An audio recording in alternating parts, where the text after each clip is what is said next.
Кыргызстандын тарыхындагы 6 парламент ал кандай болгон жана бизге эмнелери менен эсибизде калган?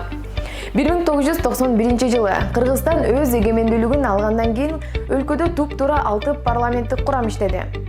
Бирок мөөнөтү аяктагандан кийин гана эмес, төңкөрүлүш болгондон улам дагы өз бөлмөлөрүн таштап кетүүгө аргасыз болушкан. Кыргыз парламентаризми кандай өнүккөн жана жогорку кеңештин буга чейинки чакырылышындагы курамы бизге кандай эсибизде калган? Бул тууралуу сиздерге айтып бермекчибиз. 1991 жылдын башталышы легендаруу парламент. СССР кулагандан кийин өлкөдөгү эң жогорку бийлик бул жогорку кеңештин колуна өткөн. Эмне үчүн легендаруу парламент десеңиз, анда мындай айтып берели. Анткени өлкөгө эң тагдыр чечүүчү маселелерди дал ушул легендаруу парламент кабыл алган.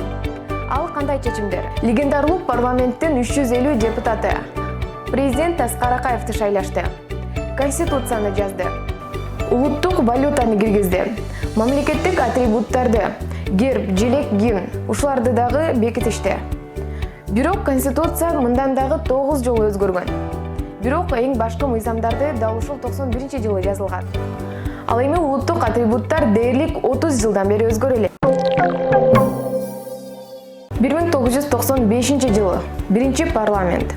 1995 жылы февралда биринчи парламенттик шайлоо болуп өттү. Чечим кабыл алууда 2 палаталуу парламент 105 депутатты бирдей укукка ээ болгон. Булар кандай система менен шайланды?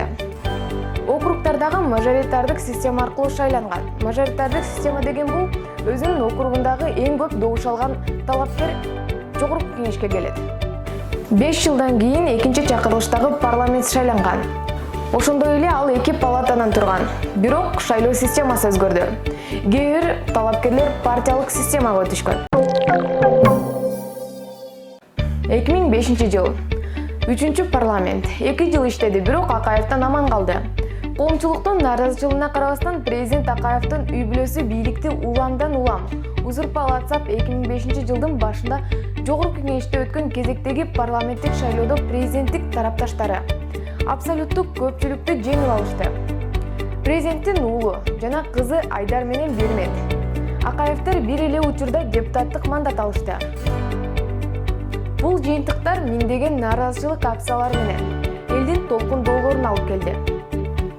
2005 жылы 24 мартта Аскар Акаев үй бүлөсү менен өлкөдөн чыгып, Орусиядан баш байек алган. Көтпөй БШК Акаев парламентинин 3-чү чакырылышын мыйзамдуу деп тапты. Бирок Аскар Акаевдин балдары депутаттык мандатынан ажыратылды. Парламенттин бул чакырылышы 2 жылга гана созулуп, 2007 жылы мөөнөтүнөн мурда таркатылган. 2007 жыл 4-чү чакырылыштагы парламент. 2007 жылдын 16 декабрында өткөн шайлоонун жыйынтыгы боюнча 4-чү чакырылыштагы Кыргызстандын парламенти өз ыйгарым укуктарын баштады. Ага өлкөнүн тарыхында биринчи жолу бардык депутаттар партиялык тизме менен шайланган. Парламентке 3 саясий партия келди. Бул парламент дагы толук мөөнөтүн иштеген жок. Бир нече жылдан кийин 2010 жылдын апрелинде Кыргызстанда дагы бир революция болуп өттү. Кагылышуунун натыйжасында президенттик Курманбек Бакиев жана анын айланасындагылар бийликтен кулатылып, Белоруссияга качып кетишкен. Жана 4-чү чакырылыштагы парламент өз ишин токтоткон. Мамлекеттик төңкөрүлүш адамдын курмандыктарсыз өткөн жок. Бишкекте 90го жакын демонстрант окко учту. 2010 жыл 5-чи чакырылыштагы парламент.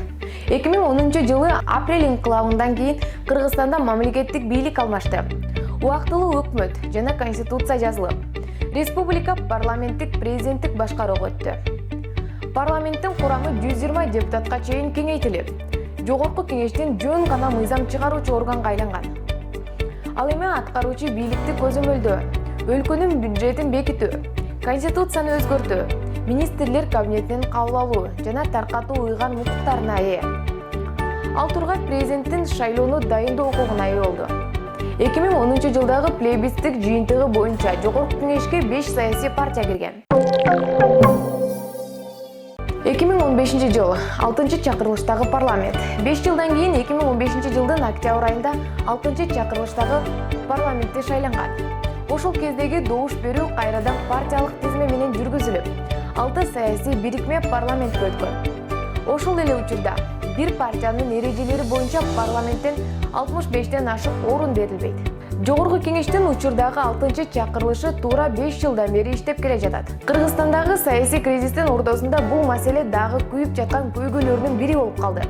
Анткени ушул парламенттин депутаттарынын ыйгарым укуктары качан бүтөт деген талаш чыкты. Алардын айрымдары учурдагы парламент жаңы депутаттар ант бергенге чейин иштеши керек дешсе, айрым юристтер бийликтин мыйзам чыгаруу бутактары ыйгарым укуктарынын мөөнөтү өттү.